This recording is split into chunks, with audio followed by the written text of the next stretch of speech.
Connection is everything. Just as tires grip the tarmac, staying connected, whether to the road or to those who matter most, is essential.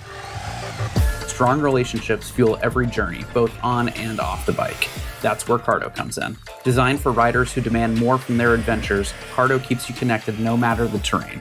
Urban streets, rugged trails, or even racetracks. Whether you're weaving through city traffic, tackling a backcountry trail, taking a call, or simply vibing to your favorite playlist, Cardo is your trusted companion for every two-wheeled experience. Use promo code Motorcycle10 and get 10% off on any Cardo product. What's up guys, Ryan from Motorcycle.com here in the Pyrenees, somewhere where I've never been, to experience something completely different from anything that I've ever ridden. Next few days we're going to be checking out the Stark Varg EX. I don't know that I've ever been this excited to jump off the bike and give you guys my impressions. They've got the standard model, which is rated at like 60 horsepower. This thing has the Alpha package, which gets you 80 horsepower.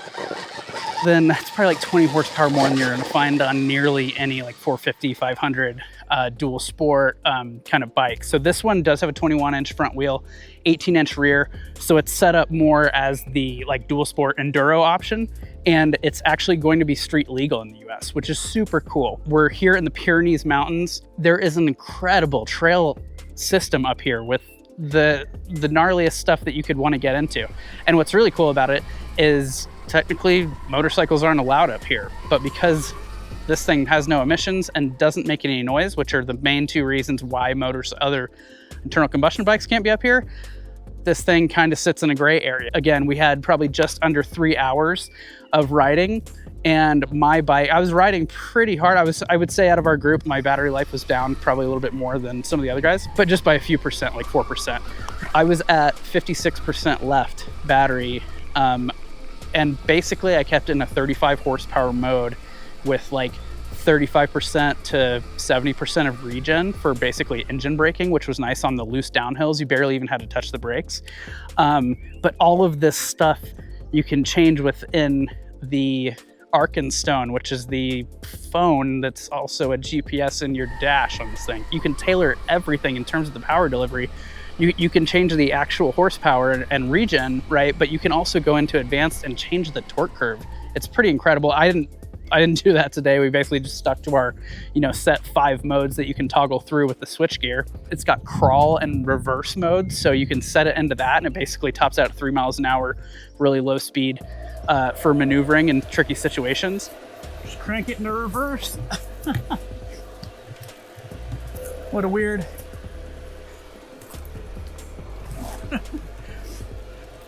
What an odd thing.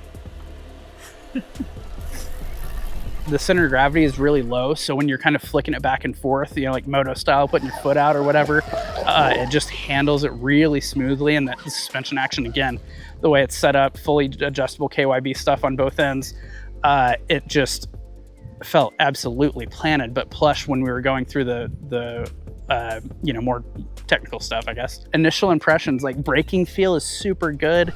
You can, it's probably like part of, just you using more of your senses with this motorcycle, because you can hear the tires and what they're doing. And yeah, it's a really interesting experience. And there is still noise, so it's not like you're riding in silence in the mountains, which is kind of what I thought riding a electric dirt bike would be like.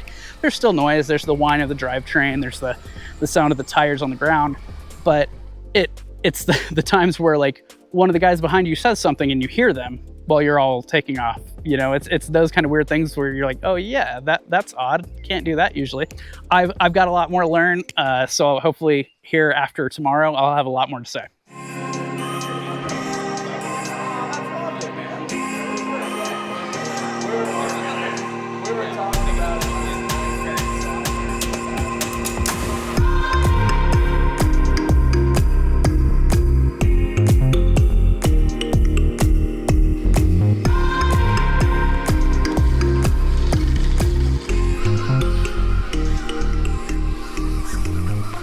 This has been an eye-opening experience, and really there's nothing like this on the market right now. This is not a Sur-Ron competitor. This is a proper dirt bike, and it just happens to be electric. And there's not really much reason trying to compare it to other EVs in this space, which there aren't really. So I think we'll compare it to a 450 or a 500 as far as I'm concerned. And honestly, I didn't have any preconceived notions because I'd never ridden anything like this. So after riding it for like basically a day and a half now, kind of, this is absolutely a proper dirt bike that you can ride as hard as we had 5-time champion Eddie Carlson join us on our ride today, which was our longer ride. And the dude's just hucking this thing over huge, like trail wide gaps, jumping over parking blocks, like doing incredible stuff on this machine. So it is absolutely more capable than I am, that's for sure. But yeah, Eddie Carlson managed to showcase some pretty cool capabilities off of this bike. So you've got a 7.2 kilowatt battery. That's going to give you 1.3 to 6 hours of ride time, which I know is a huge gap, but with 1.3, they're considering someone like Eddie Carlson. At 6 hours, I think they're probably considering someone like me. So I don't consider myself to be this incredible off-road rider, but I do enjoy riding technical terrain. And honestly, with technical terrain, you're gonna get more mileage out of this. So it's a pretty cool proposition in terms of like what it could not necessarily replace, but be compared against. And we'll get to that in a minute. So you're able to get a 60 horsepower version of this, which is comparable to like 450s, 500s on the market right now. But you can also get the alpha version that's 80 horsepower, which is just absolutely insane. And that's what we've got here. The 80 horsepower version is a software unlock. So you've got to pay $1,000 more to unlock that. And then you get a dirt bike that is just obscenely fast. 60 horsepower is plenty. And again, so that's a $1,000 bump. MSRP is $12,990. So add $1,000 if you need more, because more is more, right?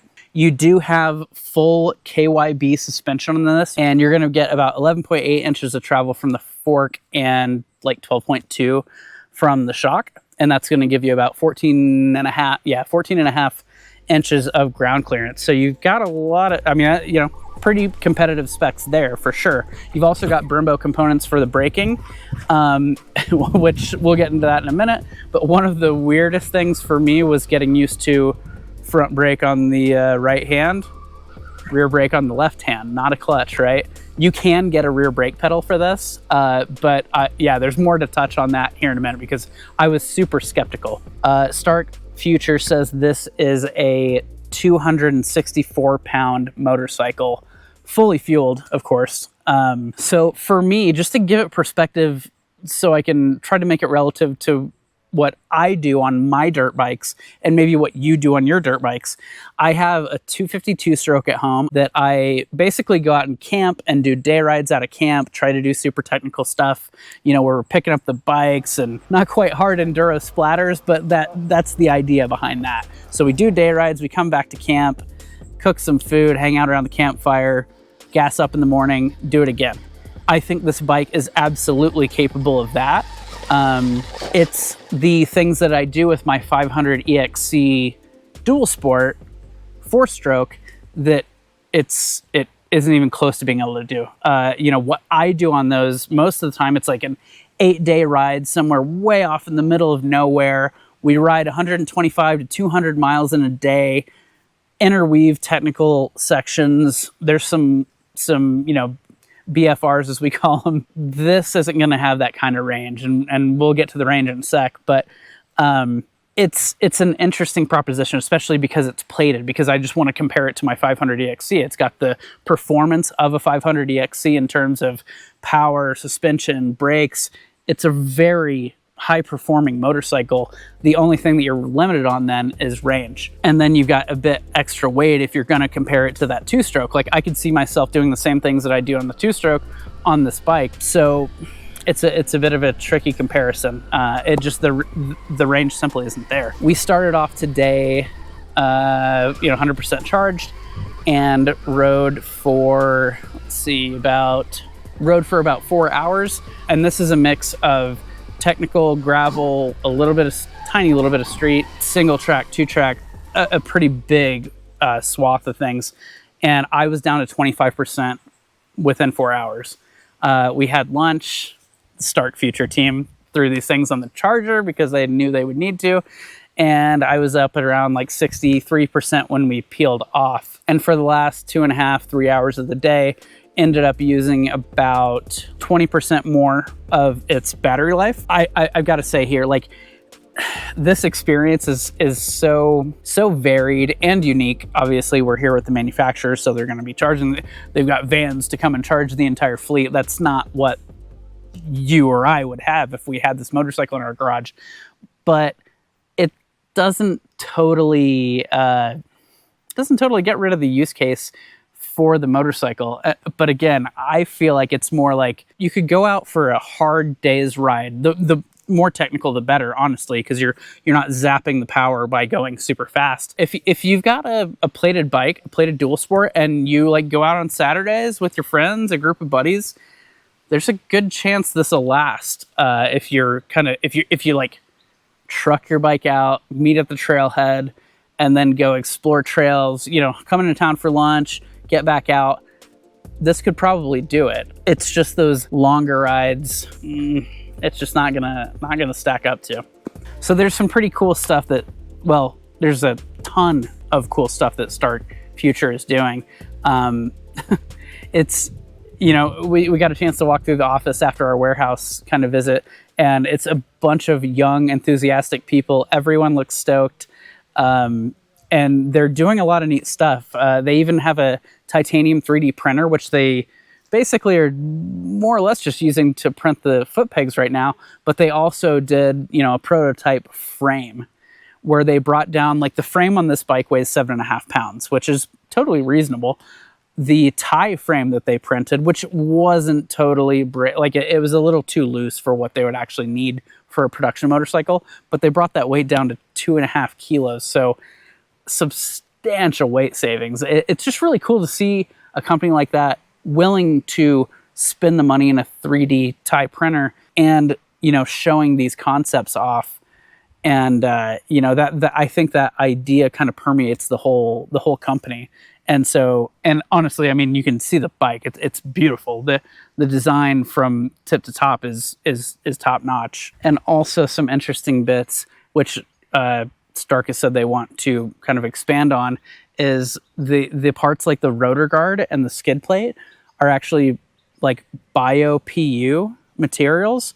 They engineered these plastics to be totally biodegradable. So when you're going over rocks and you're scraping your skid plate and you're leaving microplastics on the trail, these things actually biodegrade. And the idea is that Stark at some point is going to replace the entire plastics package with that material. And as far as who's making this stuff for Stark right now, it's Polysport, which you're probably very aware with their products. So it's a pretty interesting idea. You've got a carbon fiber kind of fairing stay behind the fairing there, but it's a super interesting concept. And then for the display, you have something called the Arkenstone, which is, it's all super fun and playful and rad names, but that's going to basically work as a smartphone, and it is like an Android smartphone, like open source, that they have their app on that allows you to access the Stark Varg app. And you can basically download any kind of GPS, like you can download Gaia or Onyx or whatever, and you can be running that on the motorcycle's display module, which is also a phone, while it's charging wirelessly in its dock as you're riding. Or you can just use the Stark app. You can download GPX files to that as well, or just use it for, a map or just your dash, your speed and everything. And I think, honestly, the only thing that I have to complain about is the user interface. It's just a bit clunky. But so, like, let's get to the performance of the motorcycle. There are a lot of unique factors going on here.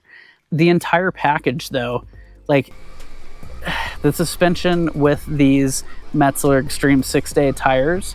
We also have mooses in here, which actually, when you buy this bike, you can get it with soft, mid, or hard springs. You can also order it with mooses or tubes. It gives you a lot of options that you don't traditionally get from a manufacturer. Like if you go buy a whatever brand 450, you know, dirt bike or 500 or whatever, they don't give you the option to get springs. You know, you just deal with the spring that's on there, and if you're on either side of it, you have to get new springs.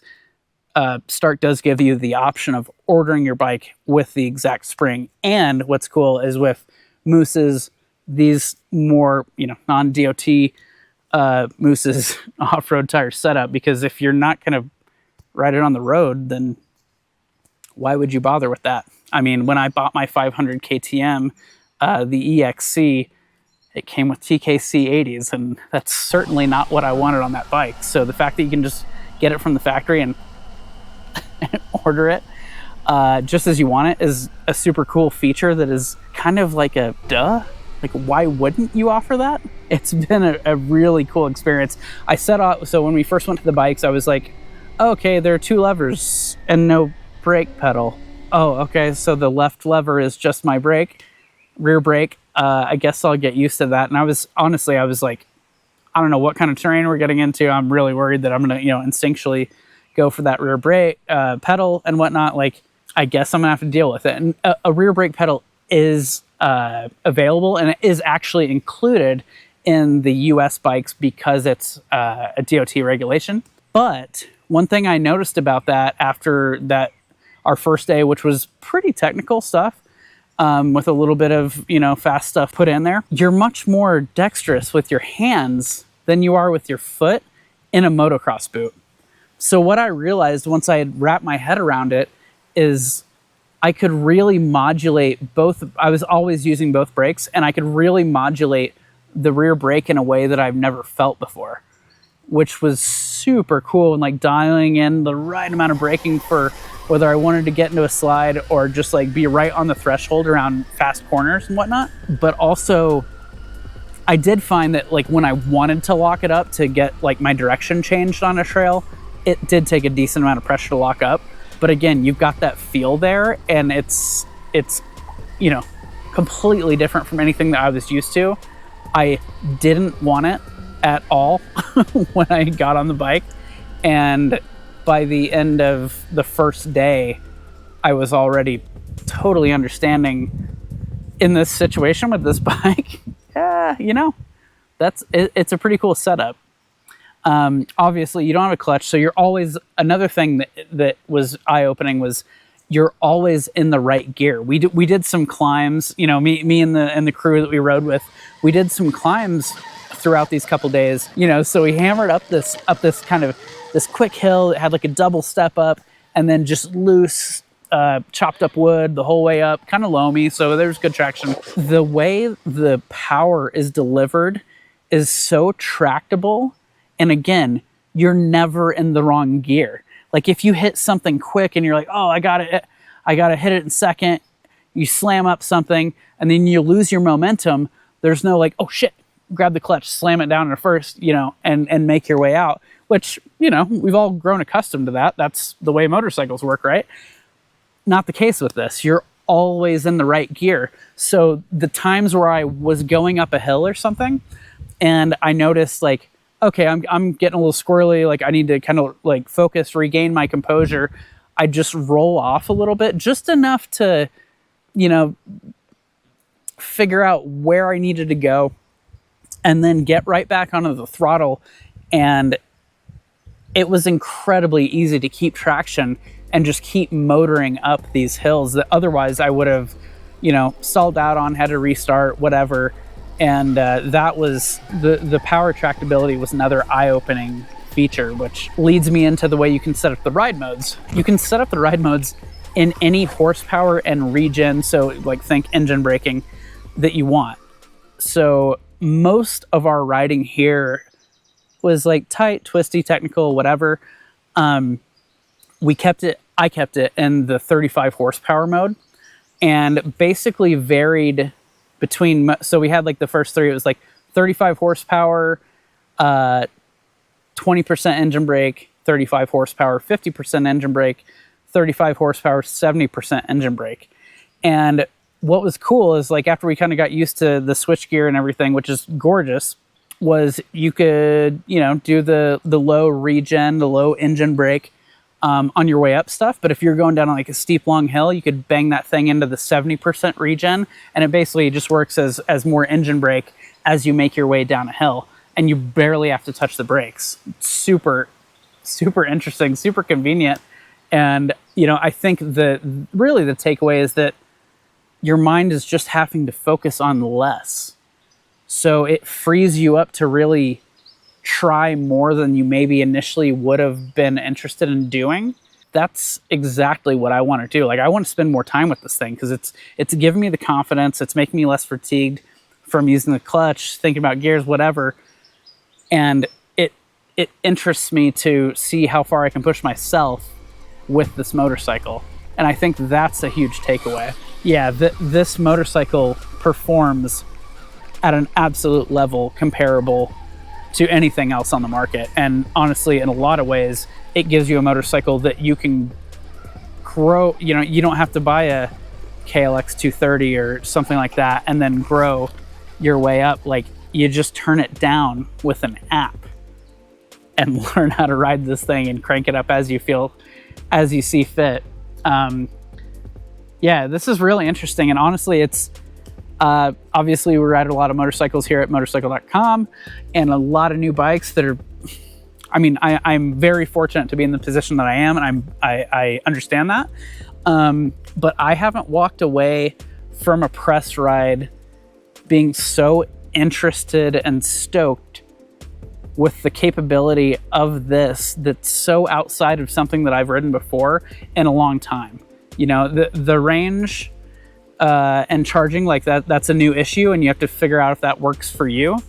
But overall, the thing performs, and I can't wait to get it back home to do some real testing. You know, I want to get it on gravel roads, only do 35 miles an hour, tell you what the actual what the actual range is. I want to get it and ride it in hard enduro type stuff and tell you how many hours I got out of the ride. There's a lot that I'm really interested in, and I think you should be too, because this is a really cool new proposition on the market, and it's a gorgeous bike. Every detail is thought out. Yeah, I guess that basically wraps it up, because to say any more, to say, you know, definitively of what this thing's capable of, I just need to spend more time with it. You know, one curated trip to the Pyrenees Mountains isn't going to do it.